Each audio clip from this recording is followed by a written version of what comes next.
Lesson 5.7, Reflections and Symmetry. This is a nice lesson where you can just pause the recording and do most of the work yourself. I'm going to go through it and see if you get it right. So, as it says above, I want you to reflect this shape across this line, which is line L, which was not labeled.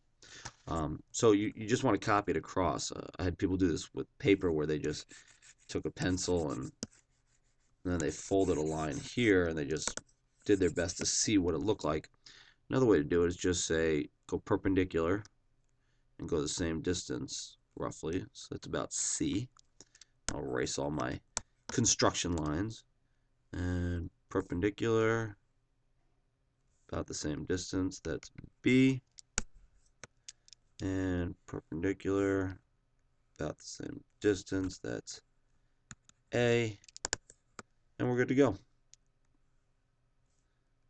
That is what we call a reflection.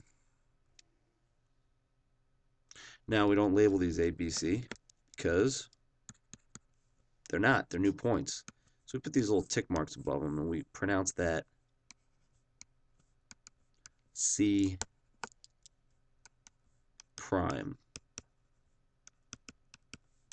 That's how you say the C with the tick mark, C prime. So triangle ABC reflects across line L to A prime, B prime, C prime. Triangle A prime, B prime, C prime. So ABC, the original ones, go in a clockwise direction. We write that as CW, meaning clockwise. And A prime, B prime, C prime goes CCW, counter clockwise.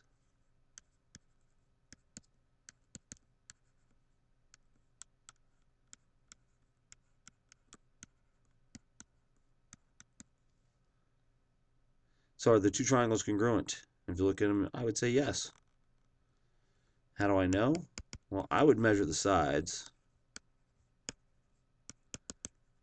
Say that all sides match up. And I would use side, side, side. That's how I would know.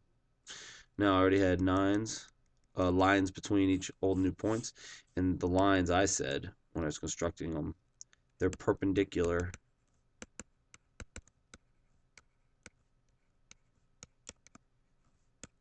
to line L. So those are my construction lines. I erased them. You could have kept them in.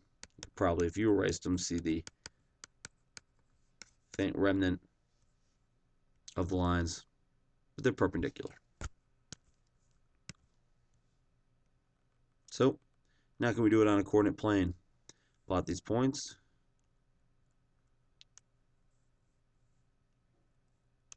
Always label them.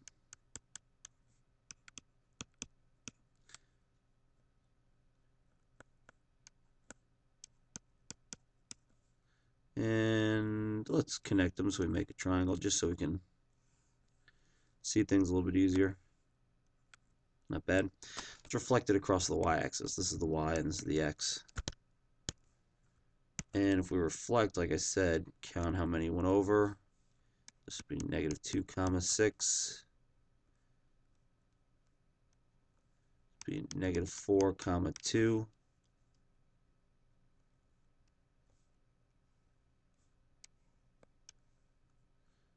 And this would be negative 9 comma 3. So what's the pattern? Well, the numbers are all the same except the x value is the negative. And I'll write it out because you might be reflecting from the negative plane sometime, from the negative side of the graph. So the x value is multiplied by negative 1.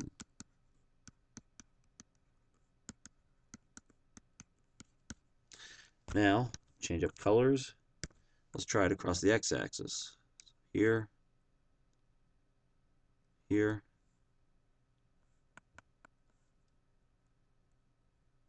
here.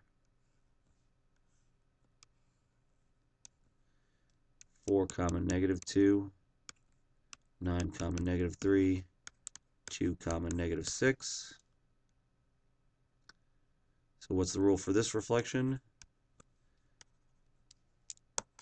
The y value is multiplied by -1.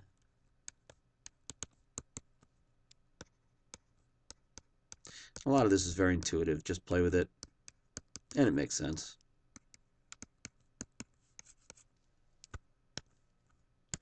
Now, finally, what's a line of symmetry? You may have to look it up.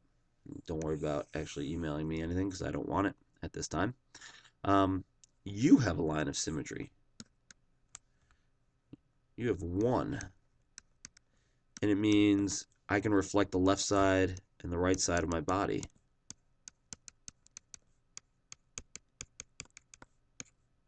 And they will copy. They'll land right on top. And actually, we're not identical and we're not supposed to be.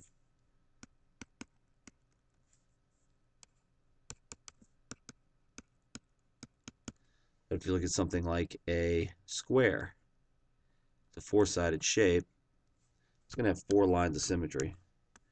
You could copy it that way, left to right, and it would land. You could copy it that way, top to bottom, and it would land. And then you could copy it on the diagonals. So that's it. Good luck.